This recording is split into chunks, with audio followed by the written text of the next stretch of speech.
오늘 리뷰할 드라마는 이강에는 달이 흐른다입니다. 드라마가 시작이 되면 월화노인이 나오고요. 월화노인은 남자와 여자의 인연을 점지해주는 신호로 유명한데요. 드라마에서도 이 인연에 대해 이야기하고 있습니다.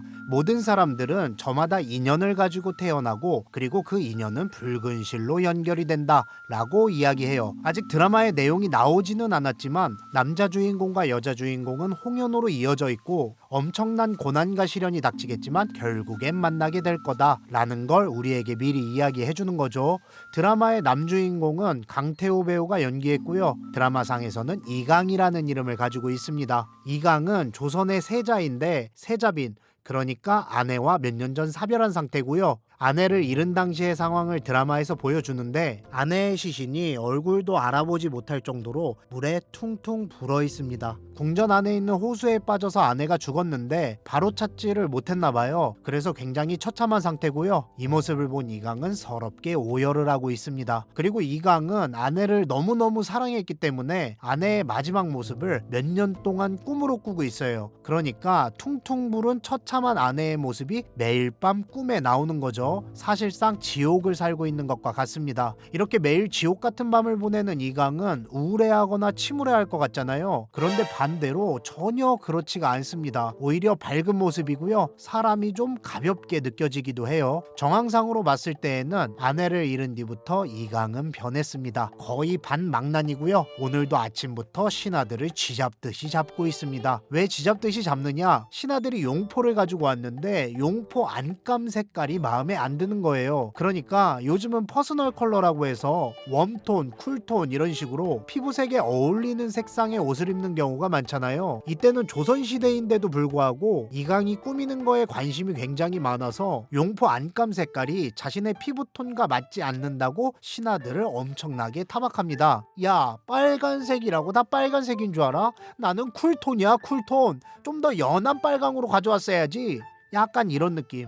이 드라마의 배경은 사극이지만 정서적으로는 현대극이라고 보시면 이해하기가 편할 것 같아요. 신하들도 세자의 말에 막 그렇게 쪼는 느낌이 아니에요. 저 망나니 또 시작이네. 이런 느낌으로 대답을 합니다. 그렇게 어찌저찌 용포를 챙겨 입고 이강은 국무를 보러 가는데요. 이강은 세자인데 왕의 자리에서 왕의 업무를 대신 보고 있습니다. 약간 의아하죠? 그 이유는 뒤에 나오고요.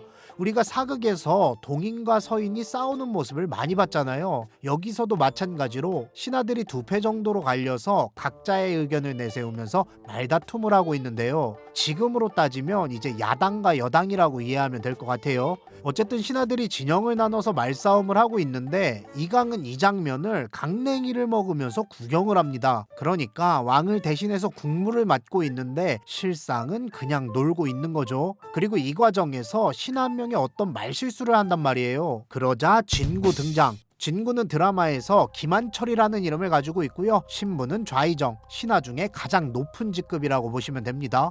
김한철이 등장을 해서 말실수를 한 신하의 목을 치겠다며 이강 앞에서 칼을 빼듭니다. 아무리 현대적인 느낌이 가미됐다고는 하지만 세자인 이강 앞에서 저러는 게 이해가 안 되잖아요. 이 장면을 통해서 이제 김한철이라는 인물이 어느 정도의 힘을 가지고 있는지를 우리에게 보여주는 장면이라고 보시면 돼요. 다행히 이강이 말리는 바람에 김한철은 칼을 집어넣었고요. 칼을 집어넣은 김한철은 내가 네 말을 듣고 칼을 집어넣었으니까 너도 내 부탁 하나 들어줘야지 하는 느낌으로 이강에게 혼인을 추진할 것을 통촉합니다.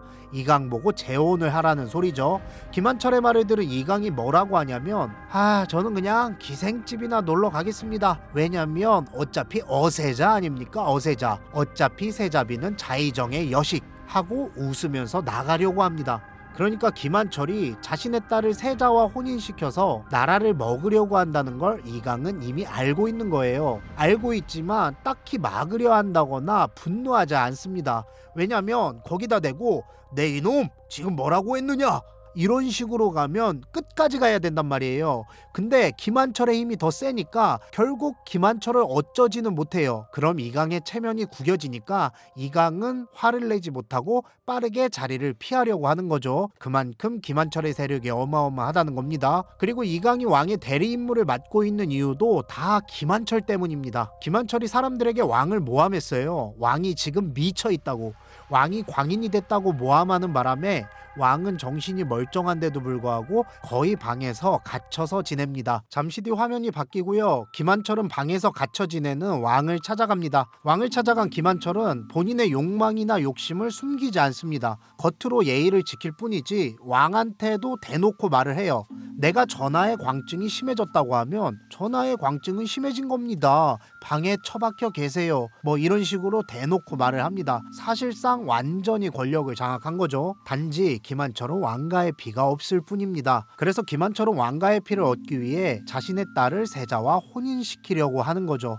눈치가 빠르신 분들은 이제 좀 느낌이 올 수도 있을 것 같아요. 딸을 혼인시키려면 세자빈이 있는 게 좋을까요? 없는 게 좋을까요? 당연히 세자빈이 없는 게 좋겠죠. 그래서 이강의 아내, 그러니까 세자빈을 김한철이 죽이려고 했었습니다. 왕을 압박해서 세자빈한테 사약을 내리라고 종용하고 있었던 거예요. 근데 왕이 생각을 했을 때 세자빈한테 만약에 사약을 내리면 이강이 가만히 있지 않을 것 같은 거예요. 세자빈을 따라서 죽거나 아니면 세자빈을 데리고 도망을 칠 것 같은 거죠.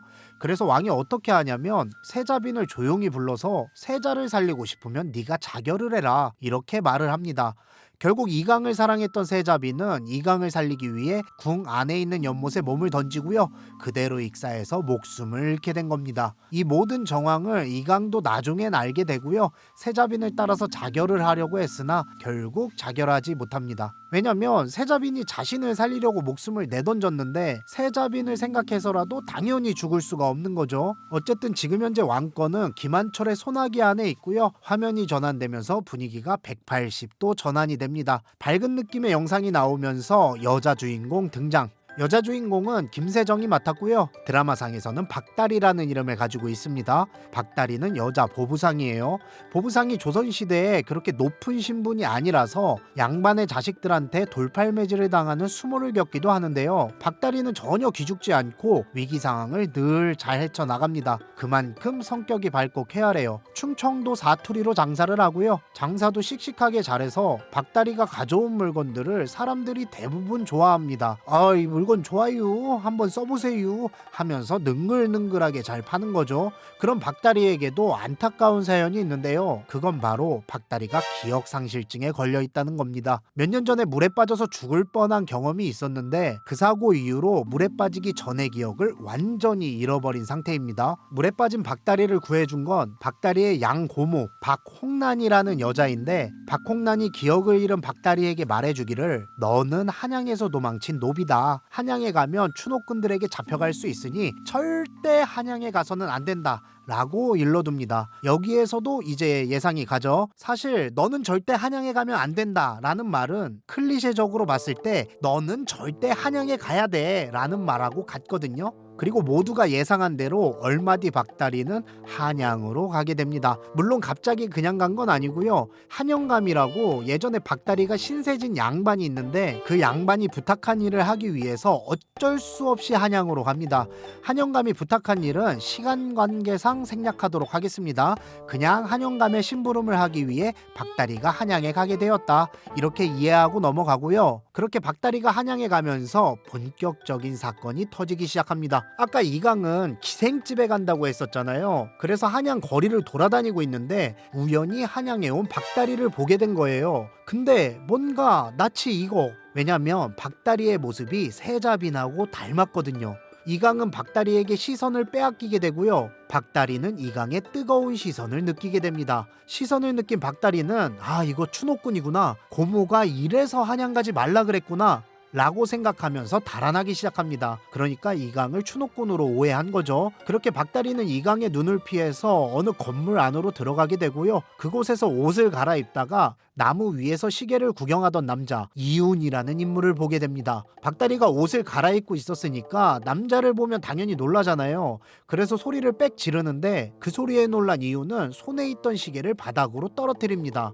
이 시계는 딱 봐도 귀해 보이고 조선의 물건이 아니라 어디 양나라에서 가져온 느낌이에요. 당연히 이유는 박다리에게 시계를 물어내라고 말하고, 박다리는 내가 떨어뜨린 것도 아닌데 왜 물어내냐 하고 옥신각신 말다툼을 합니다. 그러던 중 이윤이 뭔가 급한 약속이 있었나 봐요. 그래서 나가봐야 한다고 말하면서 몸종들한테 박다리를 지키고 있으라고 시킵니다. 근데 박다리가 잡혀있던 곳이 공교롭게도 이강이 향하고 있던 기생집이었어요. 그리고 이윤이 급하게 만나러 나간 사람도 바로 이강이었습니다. 가만히 보면 이강과 이윤 둘이 이름이 비슷하잖아요. 이윤의 정체는 바로 이강의 동생이었습니다. 그러니까 세자의 동생이죠. 그리고 이윤이 떨어뜨린 시계의 주인도 이강이었어요. 시계가 고장났다는 사실을 알게 된 이강은 너 왜 형 시계를 가지고 가서 고장을 내냐 라고 이윤에게 따지고요. 이 말을 들은 이윤은 아니 내가 고장내고 싶어서 고장냈냐 하면서 둘이 말싸움을 하기 시작합니다. 결국 두 사람은 기생집에서 깽판을 치면서 싸우게 되고요. 옆에서 눈치를 보던 기생들은 모두 밖으로 나가게 됩니다. 그렇게 둘만 남게 되자 이광과 이윤의 표정은 언제 그랬냐는 듯 차분한 얼굴로 바뀝니다. 뭐냐면 사실 이강은 세자빈이 죽은 후에 가벼운 사람으로 변한 게 아니라 김한철을 속이기 위해 아무 생각이 없는 척을 하고 다녔던 거예요. 이윤 역시 형과 사이가 안 좋은 게 아니라 사실은 형에 맞춰서 연기를 하고 있었던 거죠. 그리고 두 사람이 기생집에서 깽판을 쳤단 사실이 김한철의 귀에까지 들어가게 됩니다. 이강의 예상대로 김한철은 이강을 감시하고 있었습니다. 수시로 미행을 붙이고 있었던 거예요. 김한철의 부하는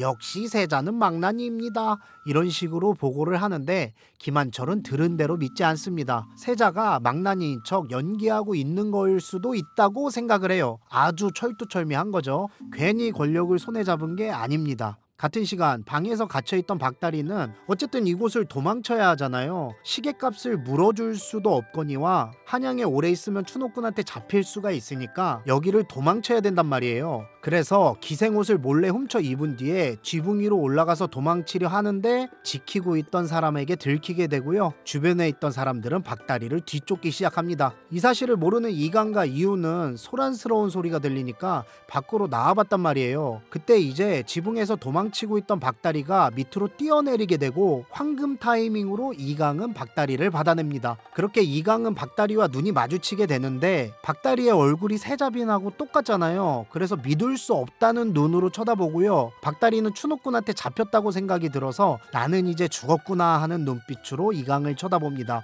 그렇게 둘이 눈이 마주치면서 1화가 끝이 납니다. 여기까지가 이강에는 달이 흐른다 1화 리뷰였습니다.